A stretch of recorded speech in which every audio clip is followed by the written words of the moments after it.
ये मेरे एक कलाकार थे, बड़े हिमाचल के देवी हैं, बहुत ही हमीरपुर की थी, कलाकार चलती थी मेरे साथ में, 8 साल रही वो, बहुत सुंदर गाती थी। हो गया है तेरे नाल प्यार सोने, चंगा चंगा लगे संसार सती। वाह, ज्ञान का प्रकाश बुद्धि से होता है और भक्ति का प्रकाश हृदय से, कर्म का शरीर से।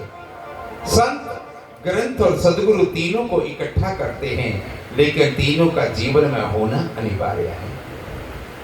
दरिया हरि कृपा करी बिरहा दिया पठाए, यह बिरहा मेरे साध को सोता लिया जगाए।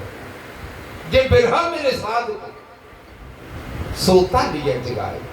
तो मित्रों, जहां तीनों रक्षक मौजूद हों, कोई त्रुटि जीवन में हो नहीं सकती। संत, ग्रंथ और सदगुरु। माना तुम्हारा जीवन मटेरियलिस्टिक हो, इंटेलेक्चुअल हो, बट थोड़ी सी जीवन में स्पिरिचुअलिटी आनी चाहिए, बस इतने का ख्याल रखना। फिर देखो, इस कारण इन तीनों की प्रतिष्ठा औचित्य है, क्योंकि गुरु और संत के बिना ग्रंथ का आश्रय नहीं मिल सकता। कि ये कहना क्या चाहते हैं, पढ़ो तुम जितना मर्जी, और पढ़ी रही सदियों सदियों से। संत और ग्रंथ का मिश्रण है सदगुरु, और इन्हीं से धर्म यज्ञ, ज्ञान यज्ञ पूर्ण होते हैं।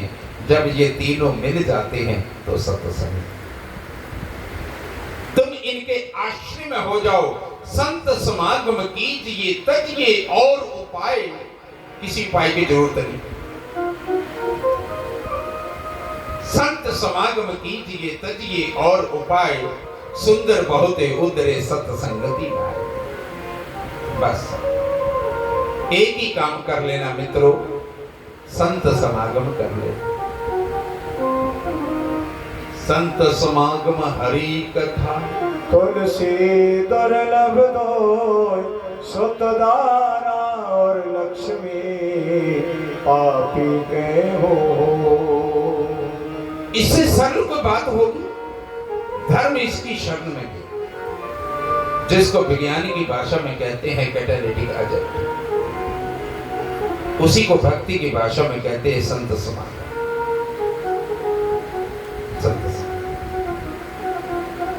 तो बस कल हमने बड़े आनंद से, बड़ी मर्यादा से रुक्मिणी मंगल का प्रसंग हुआ। श्री कृष्ण ने गृहस्थ आश्रम को ग्रहण किया। मुख्य रूप से कृष्ण के अष्टदा प्रकृति के साथ विवाह हुआ।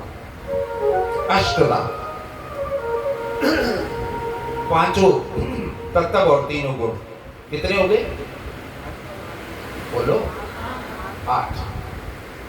अष्ट चक्रानाम द्वारा देवानाम पुर अयोध्या।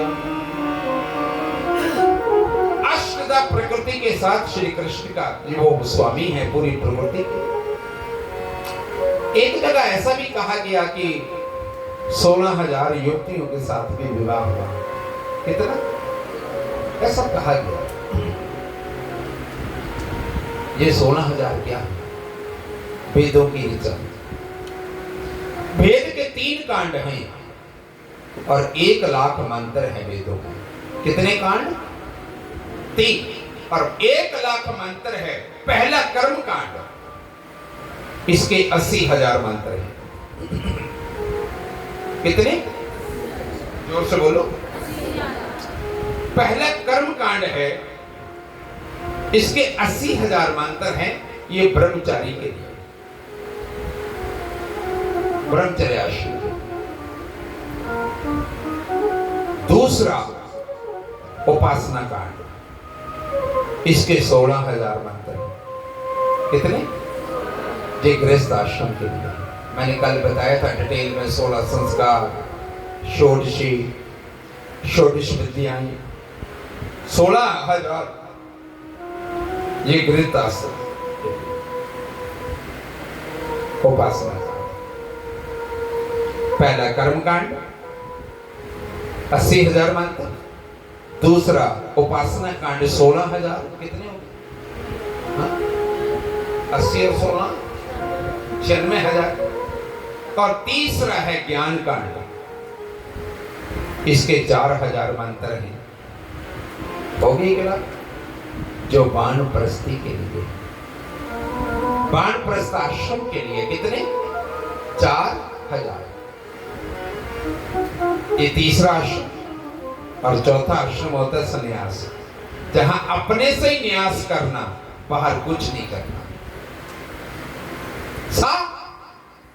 न्यास सुनिए जरा, सन्यासी इसलिए सन्यासी के पास न चुटिया होती है ना यज्ञोपवीत होता है। साधु के पास, सन्यासी के पास वो अपने में न्यासस्थ रहता है। वो कह देता है ये जब तुम तब तक करते हो, तुम कहते मेरी मर्जी तो करो। सन्यासी कहता तेरी, ये समझो। इसलिए तुम दो चीजें बार बार करते हो, अर्पण, अर्पयामि, तर्पयामि, और सदगुरु कहता है समर्पयामि। अर्पण, तर्पण और समर्पण। अब तुमने कैसे करना है? तन से अर्पण। तन का क्या करना? लोकार्पण, सेवा में लगाना, संसार में लगाना। नहीं तो बॉर्डर पे कौन खड़ा होगा? व्यवस्था कौन करेगा? शिक्षक, चिकित्सक और रक्षक। तन से अर्पण करना मित्रों, मन का तर्पण करना गुरु के चरणों में, ये दो काम है। ये दो काम, बल्कि तो एक ही काम है। तुमसे अर्पण तो करते रहते, अर्पयामि, अवामयामि, सुखापयामि, पूजयामि, अर्पयामि। तर्पण नहीं तुमसे होता। ये वाला तर्पण नहीं तुम कह रहे तर्पयामि, लगे हुए कुशा पकड़ के तर्पयामि। अरे तन का अर्पण, मन का तर्पण, इतना ही काम है। आत्मा अपने आप समर्पण करने की, आत्म समर्पण सत्संग में मर्ज हो जाएगी अपने आप। तो 16,000 इसलिए वेदों की ऋचाएं बनकर आई, अर्थात 16,000 गोपियां श्री कृष्ण के ब्रह्म संबंध करने आई, तो श्री कृष्ण ने अपना लिया। इस प्रकार भगवान ने 16,108 विवाह। द्वारका योग पीठ है, मथुरा तत्व पीठ है, हस्तिनापुर कर्म पीठ है, और वृंदावन रस पीठ है। वृंदावन, अब वहां मत सोचना वृंदावन हृदय को बोलते हैं, अंदर हृदय वृंदावन। अब तुम गाने लगा मन्ना चल वृंदावन चलिए,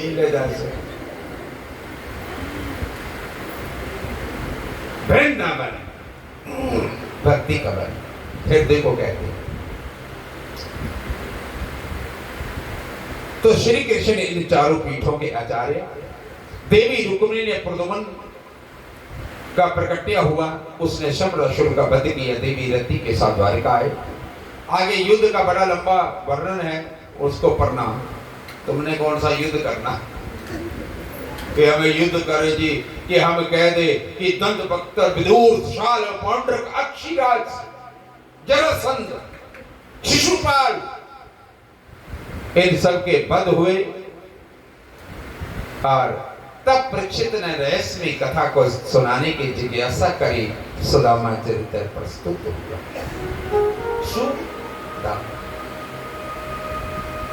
सुदामा चरित्र। दोनों ही मित्र राजा हैं,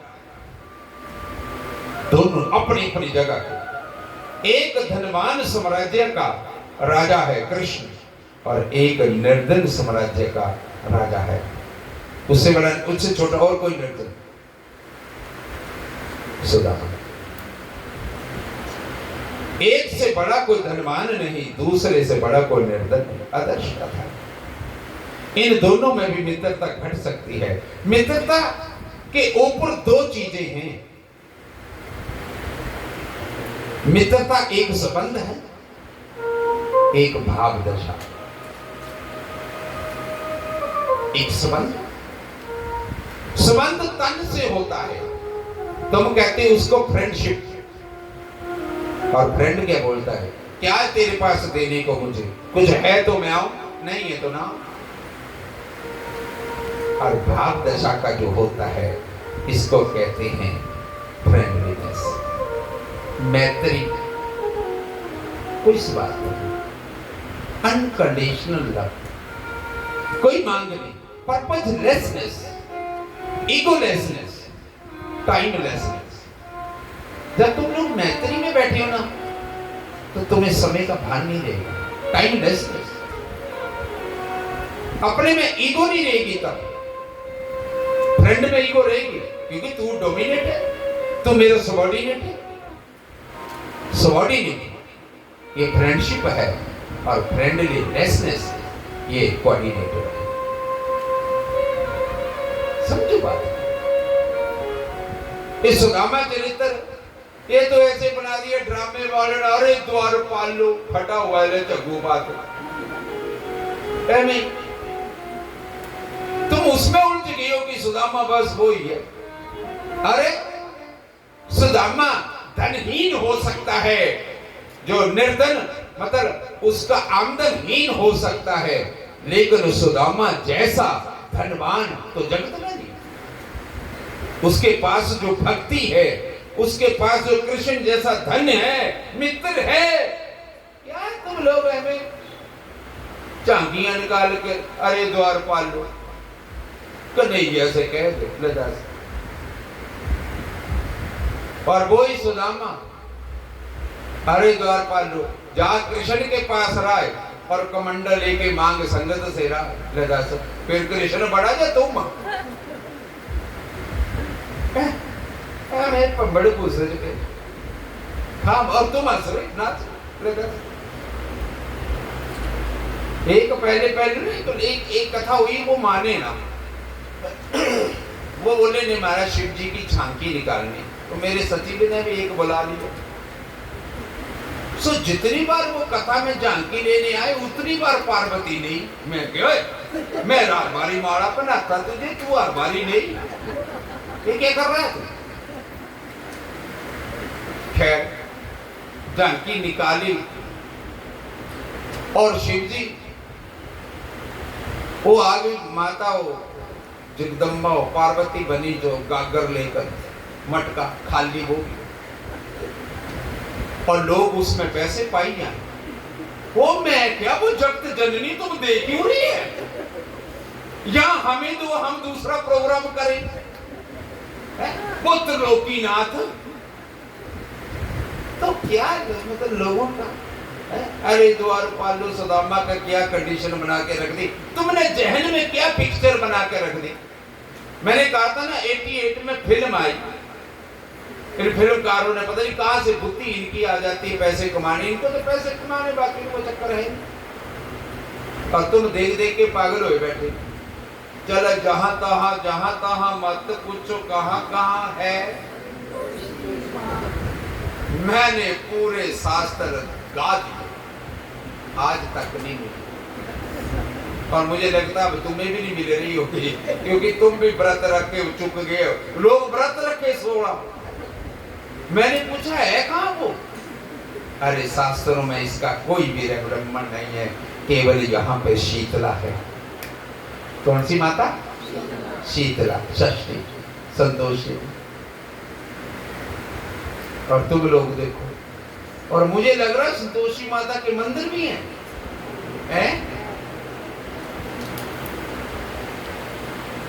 मुझे लगता है यहाँ खट में भी है। एक बार मौका लगा था मुझे जाने का, शायद कमाल। कुछ भी कर रहे हैं तुम लोग। तो फ्रेंडशिप और फ्रेंडलीनेस अंतर बहुत है।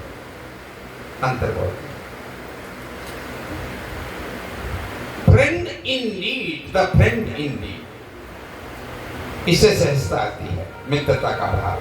मैत्री का अर्थ है सक्रिय प्रेम। मैत्री का अर्थ क्या है? सक्रिय प्रेम, एक्टिव कंपैशन। समझिए, तुम लोग मैत्री तो रखते ही। तुम लोग तो बस ये और कई बार यदि तुम्हारा प्रेम होता, कई बार तो तुम नाराज रह रही, पति पत्नी बोल ही नहीं। एक घर पे गया, मैंने जाना था तब उन्होंने थोड़ा सा इशारे किए, नहीं तो चुप। एक पति ने जाना था, मौन व्रत धारण कर लेते, बोलते नहीं को दूसरे से, रोटी भी देंगे तो रख देंगे। तो पति ने जाना था, ट्रेन पकड़नी थी, वंदे भारत या रात को सुबह। तो आप बोलते तो है नहीं, बेड पे भी सोए तो अलग अलग, पीठ दर पीठ।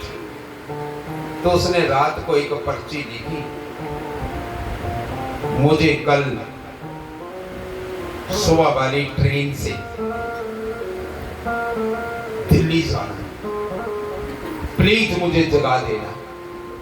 और पर्ची रख दी कि पत्नी आई, पढ़ दी। पत्नी आई, सारा काम कुम करके, और बोल वैसे चादर में देख रहा कि उठाई कि नहीं। उसने पर्ची को पढ़ा, पत्नी, और पर्ची तकिए के नीचे रख दी। पत्नी ठीक सुबह 4 बजे उठी, उसने भी स्लिप पैड और पेन लिया। प्रिय पति जी, सुबह के 4 बज चुके हैं, आप उठिए, नहाइए, ट्रेन पकड़िए, आपके चरणों की दासी, खून की प्यासी पर्ची रख। उसने भी रख दी और अपने काम धंधे में लग गई। सुबह के 9 बजे पति उठा तो बोला वो तो ट्रेन गई। एक दिन झाड़े में दोनों सेक रहे, गिट्टी जलाते हैं ना, गिट्टी, तो उसमें चिंगारे निकले, चिंगारे दोनों आमने सामने सेक रहे, बोल नहीं रहे। तो किसी ने डाल दिया चीड़ का छक्कड़, वो फुलझड़ी ज्यादा उठती ना, तिरक को है, डाल दी। वो पति की धोती पर पड़ गया। अब बोलते तो है नहीं, वो सेकते सेकते कहती, मुझे क्या, किसी का दिल जले, किसी की धोती जले, मुझे क्या, वो अपना जल रहा है।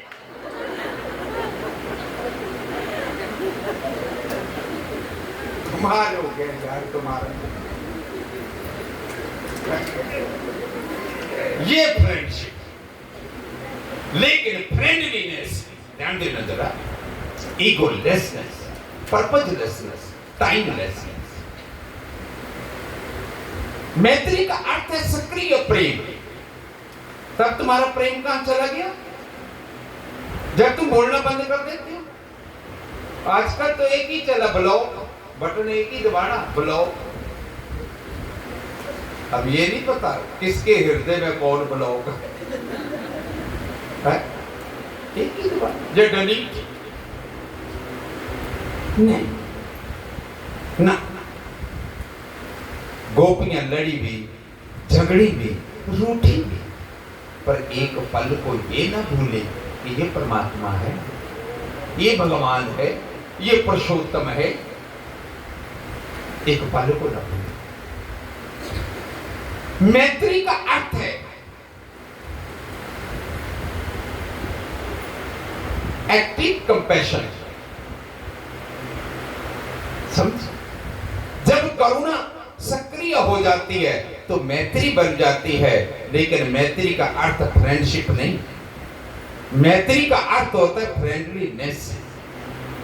मैत्री का अर्थ होता है मित्रता। मित्रता में मित्र का गुण, अयोग्यता नहीं देखी जाती। कई बार कहते, कई बार तो बड़े खोरी को दूसरा खुश होता है सुनकर, मैं तेरे योग्य नहीं, उसमें योग्यता देखी जाती।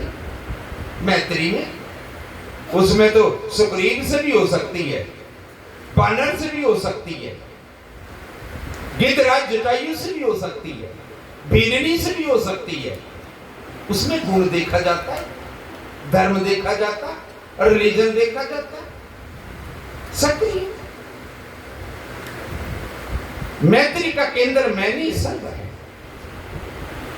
तो सुदामा कृष्ण का मित्र। तुम लोग तो मित्र वो ढूंढते हैं जो तुमसे ऊंचा हो, जिसको छू ना सके। कि जो आदमी बड़ा हो, ऊंचा हो, तुम ऐसे निकाल दोगे, नहीं नहीं मेरे रिश्ते में लगता वो, तुम ऐसे ऐसे बना लेंगे काम का।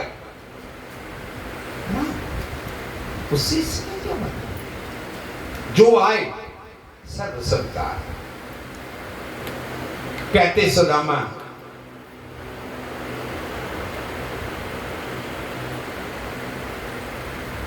कृष्ण के द्वार पर पहुंचे और जो लेकर गया, मैं ऐसा कहानी है, 3 मुट्ठी तदूल वो भी मांगकर लाई पत्नी सुशील। क्या कृष्ण को नहीं पता कि मेरा मित्र गरीब है, निर्धन, भूखा सो रहा है? ईश्वर के साथ जो मैत्री करता है, जीवन सत्य शिव सुंदर हो जाता है। इस जगत में मिलता कुछ नहीं, खोजना पड़ता है। भगवान तो यही मौजूद है। ऐसा नहीं कि आपकी पीड़ा का उसको पता नहीं है, ध्यान देना जरा इस कथा में। लेकिन आप पीठ करके खड़े हैं और इतनी स्वतंत्रता आपको है कि आप चाहो तो मुख कर लो, आप चाहो तो मत करो। वो नहीं कराएगा जबरदस्ती तुम्हारा वो ना। सुदामा कैसा सवाल ये नहीं है, सुदामा इनकार भी कर सकता। और मैं मानता हूं कि अगर कृष्ण बिना मांगे सुदामा के घर देने गए होते, सुदामा बोलता मैं कहा जा, मैंने कब मांगा, तू क्यों आया यहां पे? सुदामा इनकार भी कर सकता है। तैयारी सुदामा की चाहिए, हमारी खोज ही उसके मिलने का द्वार बनेगी। और दूसरी बात, अकेला सुदामा गरीब नहीं है, बहुत लोग गरीब है। और भारत में तो 70% बिलो टू पॉवर्टी लाइन में रहते हैं, जिसको तो बीपीएल बोलते हो। क्या उसको नहीं पता? उसके लिए क्या फर्क पड़ता है कि गरीब तुम हो या सुदामा? बड़ा फर्क पड़ता है यह कि जो सुदामा इतना गरीब होकर भी कृष्ण को देने चलाया, इतना गरीब होकर भी कृष्ण को देने चलाया, आदमी अमीर होने के काबिल है। यह जो सुदामा की स्थिति है, उसी से परिवर्तन शुरू होता है। बाकी तो सारी शक्तियां मिल जाती हैं। इस जगत में जो हम मांगते हैं वो लौट आता है। सुदामा जाता है कृष्ण के पास, तो सुदामा को श्री कृष्ण मिल पाते हैं। कृष्ण का आना उचित नहीं, प्रतीक्षा कृष्ण को करनी चाहिए सुदामा के आने। वो तो द्वार पर ही खड़ा तुम्हें मिलने के लिए, देने के लिए, लुटाने के लिए। तुम आओ तो सही। वो तो द्वार पर खड़ा। ऐसा नहीं कि परमात्मा नाराज है, आपके पास नहीं आ रहा है, लेकिन आपको उसके पास जाना पड़ेगा। और जिस दिन आप जाएंगे, उस दिन आप पाएंगे वो सदा तुम्हें देने में, लौटाने में, मिलने के लिए तत्पर था। आपको देने के लिए तैयार मिलेगा। कहते हैं मुट्ठी भर तदूल के बदले श्री कृष्ण ने समग्र द्वारिका का ऐश्वर्य सुदामा के घर भेज दिया। परमात्मा देता है इज्जत के साथ। वह जीव मात्र का निस्वार्थ मित्र है। और इस कथा का जो कंक्लूजन है मेरी दृष्टि में, सुदामा ने कृष्ण को बहुत दिया। कृष्ण ने क्या दिया? कुछ नहीं। कृष्ण ने कुछ नहीं दिया सुदामा को। क्या संपत्ति दे दी तुम बहुत बड़ी चीज मान रहे हो कि उसको ऐश्वर्य दे दिया, द्वारिका ये दे दिया? कुछ नहीं दिया। मेरी दृष्टि में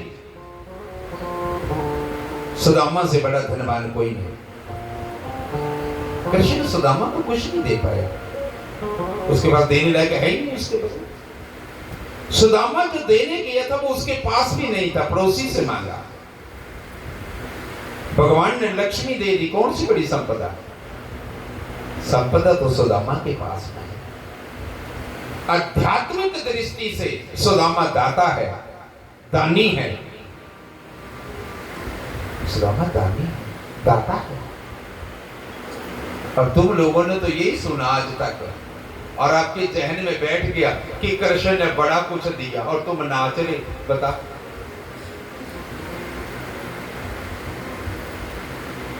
सुदामा दानी मंगलमय भाव से सुदामा चरित्र प्रस्तुत हुआ। आगे प्रसंग में पंच के क्षेत्र में हस्तनापुरवासी, ब्रजवासी और द्वारका वासियों का मिलन होता है, जिसमें द्रौपदी ने और महर्षियों का संवाद, कृष्ण और ब्रजवासियों का संवाद, वासुदेव और नारद का संवाद पंच के क्षेत्र में होते हैं। इनका सब का मिलन होता है। जनित ने पूछा, योगेश्वरों से जवाब दिया कि अब कुछ भी नहीं करना है, भगवान पर दृढ़ विश्वास हो तो आपका कहीं भी पतन नहीं होगा, संखलन नहीं होगा। भगवान पर दृढ़ विश्वास भी कब होता है? जब जीवन में सदाचार होता है। और यदि मैं धर्म को मेजर करूं तो उसकी लोएस्ट डिग्री है ट्रुथ। क्या है? विश्वास नहीं तो कुछ नहीं, विश्वास नहीं है तो कुछ नहीं, विश्वास है तो सब कुछ है। पर विश्वास तो करना पड़ेगा। लोएस्ट डिग्री है ट्रुथ और हाईएस्ट डिग्री है लव, प्रेम। बस इसी बीच में धर्म है। पहला कदम है, उठाओ सत्य का। पहला विश्वास भी फलित कब होता है? जब आपके आचरण की पवित्रता होती है। अनुपम भाव से दोनों में अद्भुत संवाद हुआ।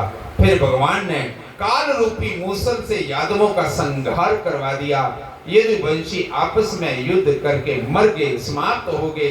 तब भगवान ने उद्धव को बताया था मैंने कि जब तक बोलने का वक्त आता है, मूड बनता है, आपका परिचय बनता है, तब कथा समाप्त हो जाती है। सच में अब मेरा बोलने का मूड बना तो कथा समाप्त। श्री कृष्ण अर्जुन को कहते कि पहले समझाता रहा और तू समझा, अब बोलने का मन किया, तूने धनुष उठा लिया।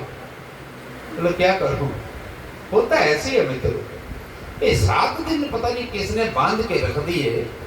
7 दिनों में कथा सत्संग के कोई बंदिश है? ये तो निरंतर है। सत्संग तो वो है जो आरी श्वास ओम और तुम इसका संग कर रहे सोन। तुम इसका संग कर रहे हो। ये संग है, ये संग यही है, तत् और सत्य। बाकी गप शप, बाकी तो गप शप। तो ये तब फिर कृष्ण ने कहा कोई बात नहीं अर्जुन, आप तो कुरुक्षेत्र के मैदान में खड़े हैं।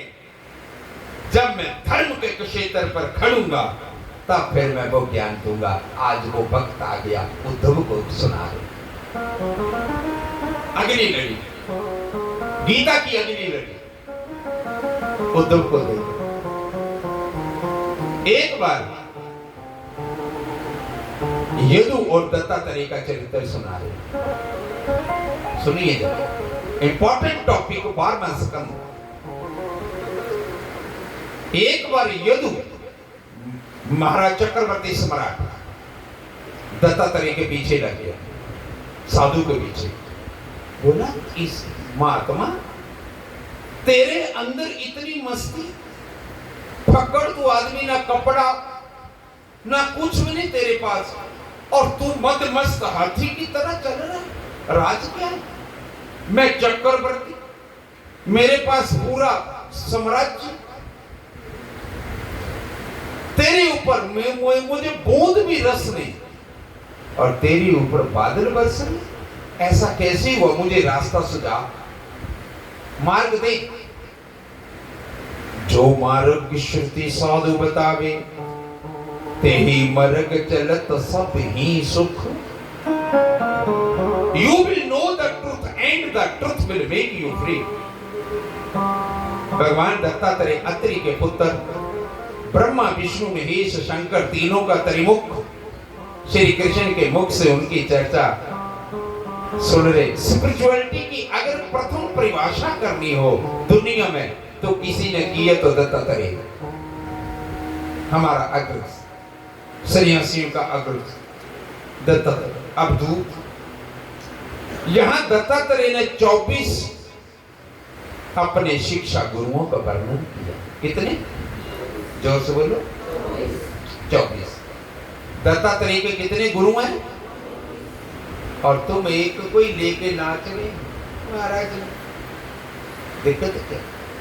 शास्त्र कहता जब तक गुरु ना मिले सांचा, एक करो चाहे 50 साल। अब तुम्हारा गुगलैंड वाले डॉक्टर से नहीं ठीक हो रहे तो पंजाबर जाएंगे, पंजाबर से उन्ना, उन्ना से पीजीआई, पीजीआई से एम्स। तुम्हें ठीक होने से मतलब है या उनसे मतलब है? कई लोग ऐसे करके बैठ गए।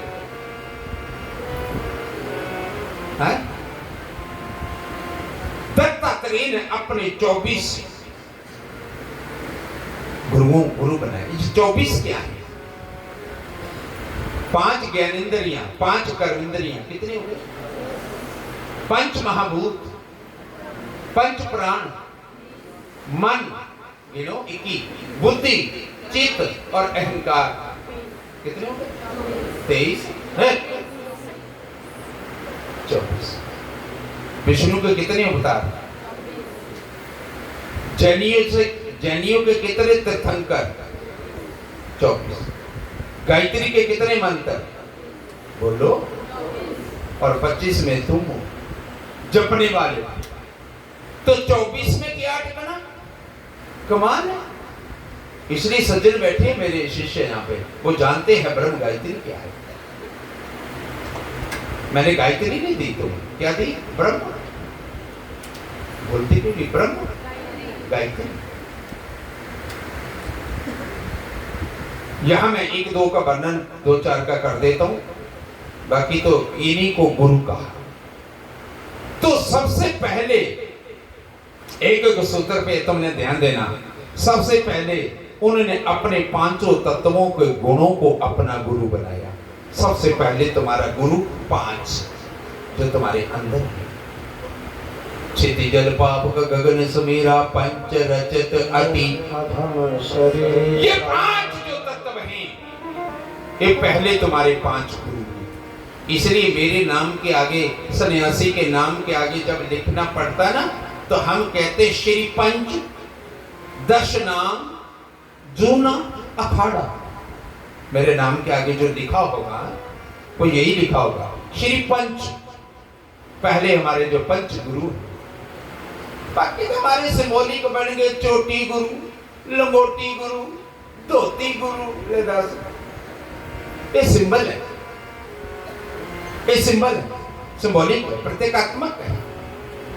पहले जो 5 गुरु हैं, पृथ्वी पहला गुरु, जल दूसरा गुरु, अग्नि तीसरा गुरु, आकाश वायु चौथा गुरु, आकाश, ये पहले तुम्हारे 5 गुरु तुम्हारे अंदर। और छठा गुरु कहाँ है? छठा गुरु कहाँ है? हाँ, इधर इशारा कर दिया, ये बैठा सामने। तुम क्यों नहीं बोल रहे?